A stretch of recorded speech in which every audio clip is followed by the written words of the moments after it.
Hello, গল্পকথার ডালি by জুলিয়ার চ্যানেলের গল্প পাঠের আসরে আমি জুলিয়া সকলকে জানাই স্বাগত।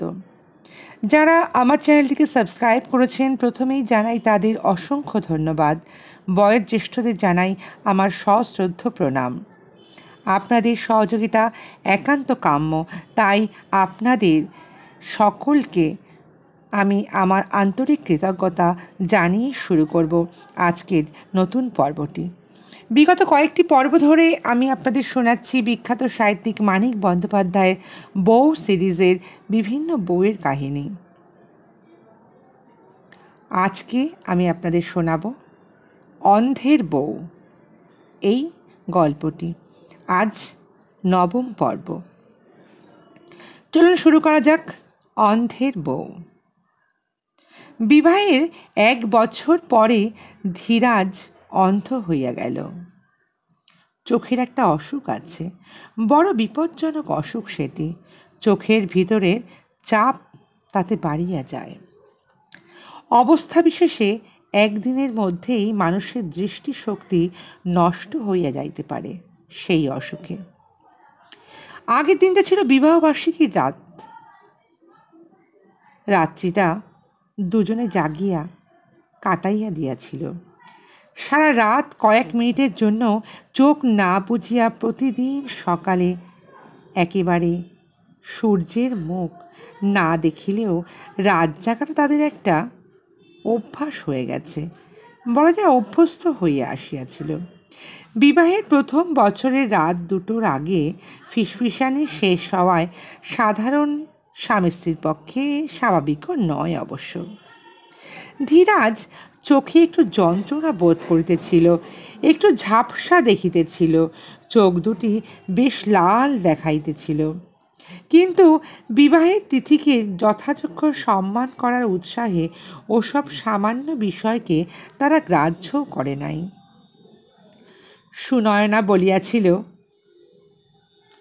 তাই বলে আজ রাত্রে কিন্তু তুমি ঘুমোতে পারবে না, কাল সারাদিন ঘুমিও, সব ঠিক হয়ে যাবে। আমার তো চোখটা কেমন জ্বালা জ্বালা করছে। তাই? তবে একটু নাচ দেখাও। ঠিক আছে, চোখটা বোঝো। পরদিন বিকালের দিকে ডাক্তার ডাকা হইল। তারপর তাড়াহুড়ো ছোটাছুটি করিয়া অনেক কিছুই করা হইল, কিন্তু তখন বড় বেশি দেরি হইয়া গিয়াছে।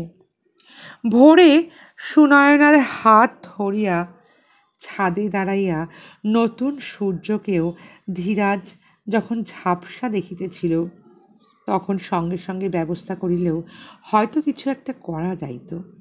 কিন্তু তখন কে ভাবিয়াছিল টকটকে লাল চোখ, যন্ত্রণা, ঝাপসা দেখা, চোখের মধ্যে আলোর ঝলক মারা, এসব অন্ধ হওয়ার ভূমিকা? এসব তারা রাত জাগার ফল ভাবিয়া বিশেষ গা করে নাই।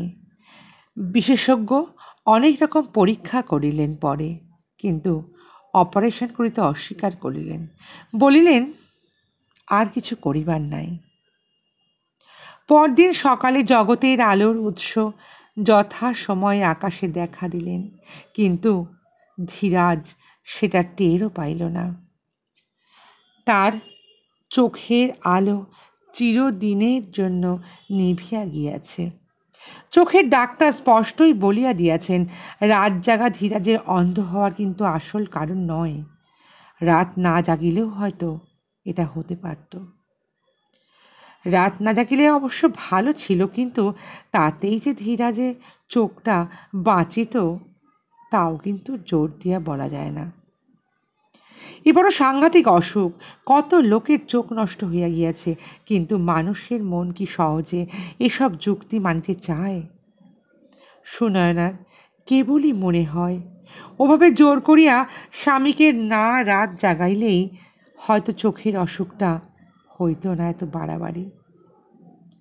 অন্তত রোগের লক্ষণগুলো রাত জাগার ফল ভাবিয়া নিশ্চয়ই তারা অবহেলা করিত না। সকালবেলায় চোখের অবস্থা দেখিয়া ভয় পাইয়া তাড়াতাড়ি ডাক্তারের কাছে যাওয়ার ব্যবস্থা করা হইত। ভাবে আর চোখের জলে সকালবেলার আলো এমন ঝাপসা দেখায় যেন সেও আধা আধি অন্ধ হইয়া গিয়াছে। সেই ঝাপসার দৃষ্টিতে স্বামীর বিকৃত মুখখানা দেখিতে দেখিতে সে হাউ হাউ করিয়া কাঁদিয়া ফেলাল, বলিল, ওগো, আমার জন্যই না তোমার এরম সর্বনাশ হলো। ধীরাজ মরার মতো বলিল, না না, তোমার কি দোষ? সুনয়না সজোরে নিজের কপালে করাঘাত করিয়া বলিল, কার দোষ তবে বলো, কার দোষ? কে কে তোমার টকটকে লাল চোখ দেখেও তুমি ঘুমোতে দিইনি বলে এই কথা বললাম, তোমার চোখ লাল হয়েছে? বলো বলো না, সকালে কে তোমায় বলেছিল একটু ঘুমোলেই সব সেরে যাবে? আমি আমি আমি তোমার চোখটা নষ্ট করেছি। স্বামীর চোখ খাগি, হতভাগী আমি, একেবারে হতভাগী। আমার মরণ নেই কেন? আমি অন্ধ হয়ে যাব, একেবারে অন্ধ হয়ে যাব। নিজের চোখ আমি উপড়ে ফেলব। যদি না পারি, যদি উপড়াতে না পারি, তো দেখো আমি কি বলেছি। মা কালীর দিব্যি আমি বলছি। চুপ চুপ, ওসব বলতে নেই। ধীরাজ ব্যস্ত হইয়া সুনয়নার একখানা হাত হাতড়াইয়া খুঁজিতে আরম্ভ করিল। তারপর সুনয়নার হঠাৎ শিহরণ লাগিল। সে অস্ফুট আত্মরণ করিয়া উঠিল। ধীরাজের কাকা অন্ধ। প্রথমে যখন বিবাহ হইয়া সে এ বাড়িতে আসিয়া তাহাকে প্রণাম করে, ঠিক এমনিভাবে আন্দাজে তার গায়ে মাথায় শীর্ণ হাত বুলাইয়া কাকা তাকে অভ্যর্থনা করে আশীর্বাদ জানাইয়াছিলেন। কি খুঁজছো, কি খুঁজছো তুমি? এই গো, তোমার হাতটা কোথায় গো? হাত? এই যে, এই যে আমার হাত। তার একটি হাত নিজের হাতের মধ্যে গ্রহণ করিয়া ধীরাজ সান্ত্বনার সুরে বলিতে লাগিল, ওসব কথা মনেও এনো না। তোমার চোখ গেলে আমি বাঁচব কি করে? এখন থেকে তো আমি তোমার চোখ দিয়েই দেখব। তুমি আমার সেবা করবে, কাজ করে দেবে, বই টই পড়ে শোনাবে।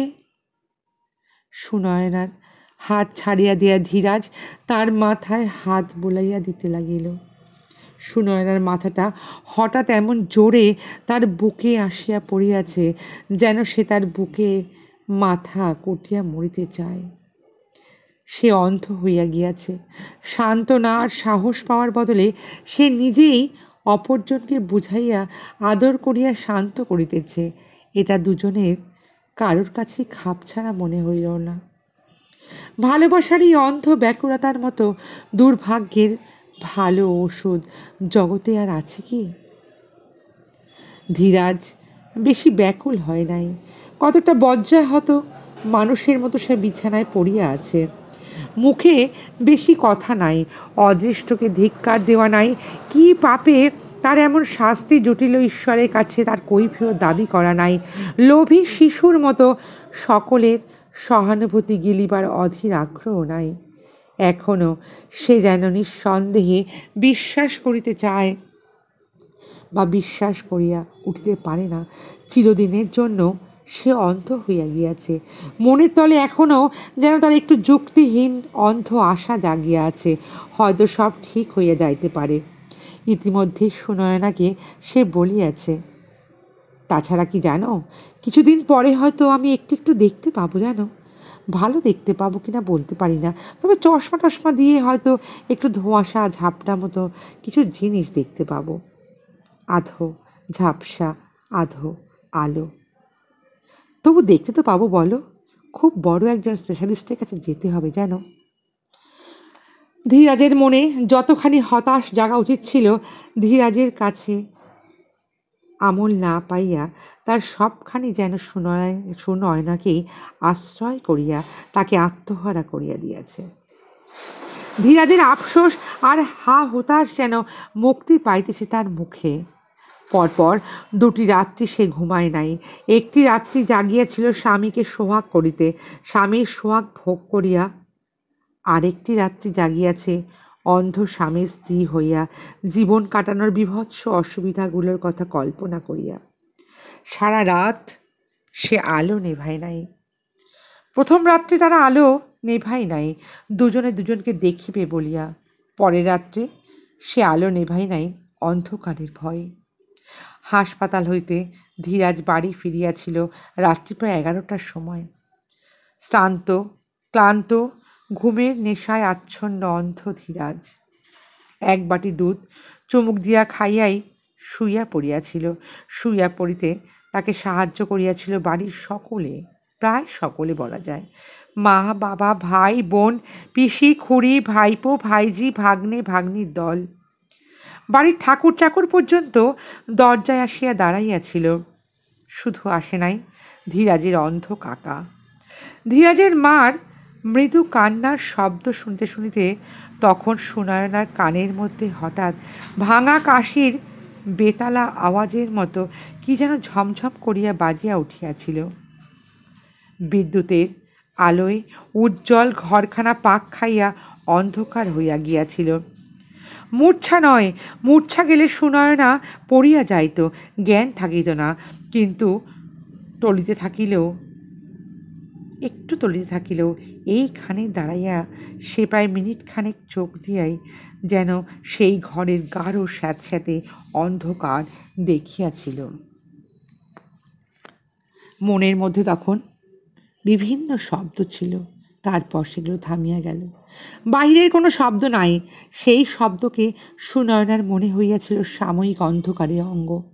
তারপর সেই নিবিড় কালো অন্ধকার পরিণত হইয়াছিল গাঢ় কুয়াশায়, এবং ক্রমে ক্রমে কুয়াশাও কাটিয়া গিয়াছিল। সকলের কথার গুঞ্জনধ্বনি হঠাৎ স্পষ্টভাবে বোধগম্য হইল তার।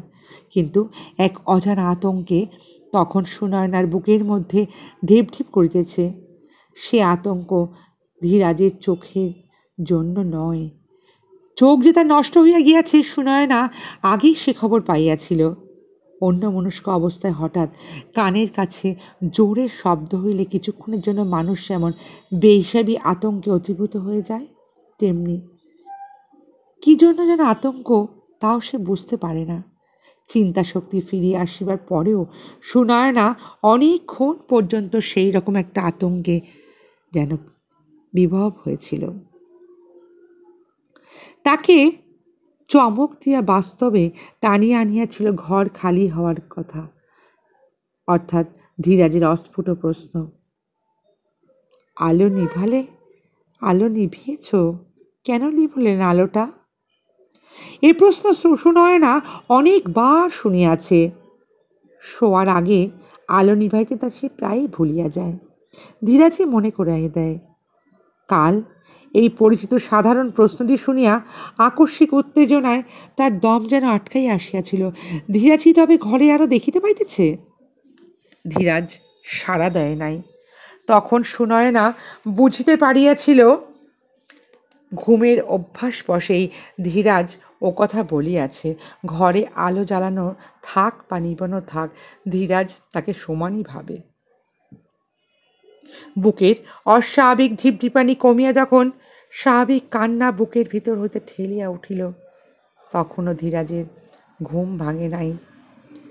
ধীরাজের ঘুম আস্তে করে পরে ভাঙিয়া যাওয়ায় যদি যায়, সেই ভয়ে সে প্রাণ খুলিয়া কাঁদিতে পর্যন্ত পারে না। তারপর কখনো সন্তর্পণে বিছানায় উঠিয়া কিছুক্ষণ শুইয়া থাকিয়া আবার নাবিয়া আসিয়া, কখনো এক দৃষ্টে ঘুমন্ত স্বামীর মুখ দেখিয়া, কখনো জানলার শিক ধরিয়া পাশের বাড়ির উঠোনের আবছা চাঁদের আলোয় চেনা জিনিসগুলোকে নতুন করিয়া চিনিবার চেষ্টা করিয়া, আর সমস্তক্ষণ আকাশ পাতাল ভাবিয়া সে রাত কাটাইতেছে। ঘরের আলো নিভানোর কথা একবারও তার মনে পড়ে নাই। বেলা বাড়িলে কয়েকজন প্রতিবেশী দেখা করিতে এবং দুঃখ জানাইতে আসিলেন। আগে সুনয়না ঘর ছাড়িয়া চলিয়া যাইত, আজ সে বিছানার কাছ হইতে শুধু একটু তফাতে সরিয়া দাঁড়ায়। এই সামান্য ব্যাপার তার এমন বিরক্তি বোধ হয় যে বলিবার নয়। সকলের সমবেদনার গাম্ভীর্যে বিকৃত মুখগুলি দেখিয়া আর যেন অর্থহীন ভদ্রতার মিঠা মিঠা কথা শুনিয়া গায়ে যেন তার আগুন জ্বলিয়া ধরে। একজন অকাল বৃদ্ধ সবজান্তা ভদ্রলোক যখন অদ্ভুত একটা আফসোসের শব্দ করিয়া বললেন যে, অ্যালোপ্যাথি না করে হোমিওপ্যাথি করলে একটু বোধহয় উপকার হতো, বুঝলে। তখন বাঘিনীর মতো তার উপর ঝাঁপাইয়া পড়িয়া আঁচড়াইয়া কামড়াইয়া তাকে ঘরের বাইরে বাহির করিয়া তার ইচ্ছাটা সে দমন করিতে পারিল না। সে রাগটা ভেতরে পুষিয়া রাখিল মনে মনে। হঠাৎ শুনিতে পাইল তার গলার আওয়াজে তারই মনের কথা কি যেন উচ্চারণ করিতেছে। আপনারা এখন আসুন না, উনি একটু বিশ্রাম করবেন এখন। সকলে আহত বিস্ময়ে তার এলোমেলো চুল, ক্লিষ্ট মুখ এবং বিস্ফোরিত চোখের দিকে তাকায়। ধীরাজ ভদ্রতার খাতিরে বিছানায় উঠিয়া বসিয়া বিনয়ের হাসি হাসিবার চেষ্টা করে, তার মুখের হাসি মেলাইয়া যায়। সকলে আগে কথা বলেন অকাল বৃদ্ধ ভদ্রলোকটি। চলো হে চলো, অফিসের তো বেলা হলো। ধীরাজের ছোট ভাই বিরাজ সকলকে সঙ্গে করিয়া ঘরে আনিয়াছিল। সকলে চলিয়া গেলে সে বলিল, তুমি সকলকে তাড়িয়ে দিলে বৌদি? ধীরাজ ভৎসনার সুরে বলিল, তোমার কি মাথাটা খারাপ হয়ে গেছে নাকি বউ? সুনয়না উদ্ভ্রান্তভাবে বাঁ হাতের বুড়ো আঙুল দিয়া নিজের কপালটা ঘষিতে লাগিল, কথা বলিল না। বিরাজ বছর 3 ডাক্তারি পড়িতেছে। সুনয়নার মূর্তি দেখিয়া এতক্ষণে তার খেয়াল হলো হয়তো তার অসুখ করিয়াছে। তোমার অসুখ করেছে নাকি বৌদি? সুনয়না মাথা নাড়িয়া ঘরের বাহিরে চলিয়া গেল।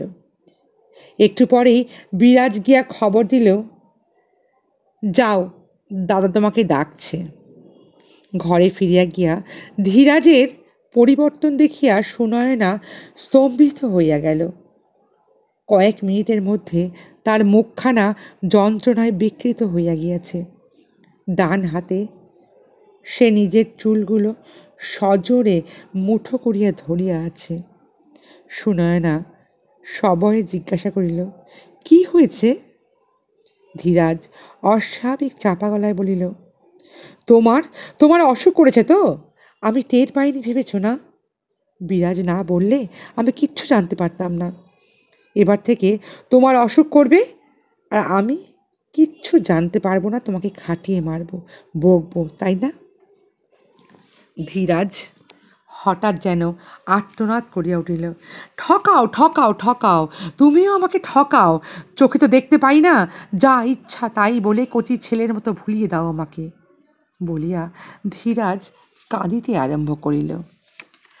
আগের মতো শান্তভাবে ধীরাজ কথাগুলো বলিলে সুনয়না হয়তো তার পাশে বিছানায় আছাইয়া পড়িয়া কাঁদা কাটা আরম্ভ করিয়া দিত। স্বামীর ব্যাকুলতা আর কান্না দেখিয়া নিজেকে সে সংযত করিয়া ফেলিল।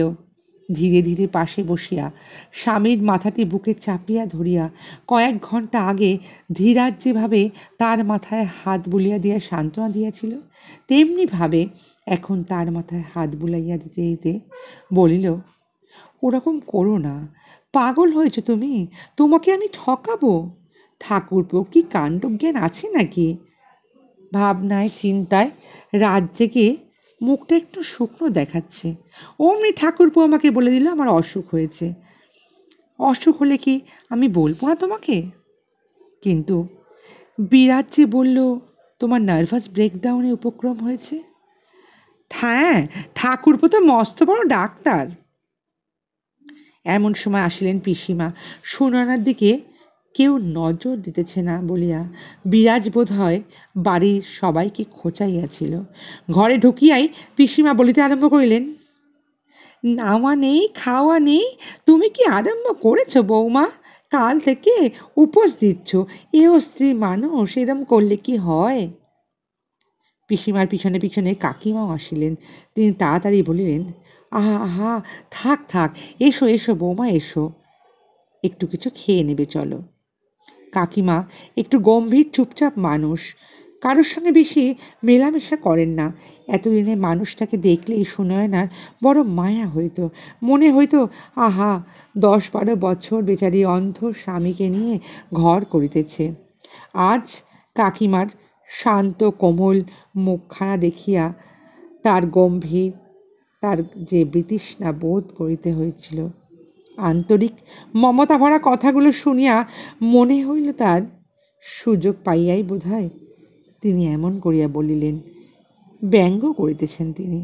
পিসিমার মৃদু ভৎসনার প্রতিবাদ করিয়া যেন ইঙ্গিতে তিনি বলিতেছেন, আহা থাক থাক, ওকে বকবেন না, ও এখন আমার দলের। একটু একটু করে সুনয়না হয়তো নিজেকে সামলাইতে না পারিয়া প্রতিবেশী ভদ্রলোকদের মতন গুরুজনদের দুজনকেই অপমান করিয়া বসিত। কিন্তু ধীরাজের আকস্মিক উদ্ভ্রান্ততা তার সমস্ত সঙ্গত অসঙ্গত উচ্ছ্বাসে বাহির হওয়ার পথ তখনও বন্ধ হইয়া গিয়াছিল। একটু ঘোমটা টানিয়া দিয়া সে নীরবে কাকিমার সঙ্গে চলিয়া গেল। একবার ভাঙিয়া পড়িয়াই ধীরাজের ধৈর্য আর সংযম যেন নষ্ট হইয়া গেল। এতক্ষণে সে যেন টের পাইয়াছে তার চারিদিকে যে অন্ধকার নামিয়া আসিয়াছে সেটা রাত্রির সাময়িক অন্ধকার নয়, আগের চিরস্থায়ী বন্দোবস্ত। কখনো দুঃখে সে একেবারে মুর্ছাইয়া পড়িয়া যায় না, কিন্তু এখন দুঃখে সে কেমন যেন মুর্ছাইয়া পড়িতে লাগিল। কখনো অধীর হইয়া ছটপট করিতে লাগিল। মা একবার ছেলেকে দেখিতে আসিয়া ছেলের অবস্থা দেখিয়া দাঁড়াইতে পারিলেন না, চোখে আঁচল দিয়া পালাইয়া গেলেন। বাড়ির সকলে আসিয়া নানাভাবে তাকে শান্ত করিবার চেষ্টা করিল, কিন্তু তাতে সে যেন আরও অশান্ত হইয়া উঠিতে লাগিল। সব কথার জবাবে গুমরাইয়া গুমরাইয়া কেবলই বলিতে লাগিল, অন্ধ হয়ে বেঁচে থাকে কি লাভ? অন্ধ হয়ে বাঁচার কোনো মানে হয় না। এর চেয়ে মরাই ভালো, আমার মরাই ভালো। ধৈর্য আর সংযম দেখা দিল এবার সুনয়নার মধ্যে। মনের সমস্ত অবাধ্য ও উচ্ছৃঙ্খল চিন্তাকে সে যেন জোর করিয়া মনের জেলে পুড়িয়া দিল। বাহিরে আর তাদের অস্তিত্বের কোনো চিহ্নই প্রকাশ পাইল না। দুজনের দ্রুত পরিবর্তন দেখিয়া মনে হইতে লাগিল তারা যেন পরামর্শ করিয়া পরস্পরের মানসিক অবস্থাকে অদল বদল করিয়া নিয়াছে।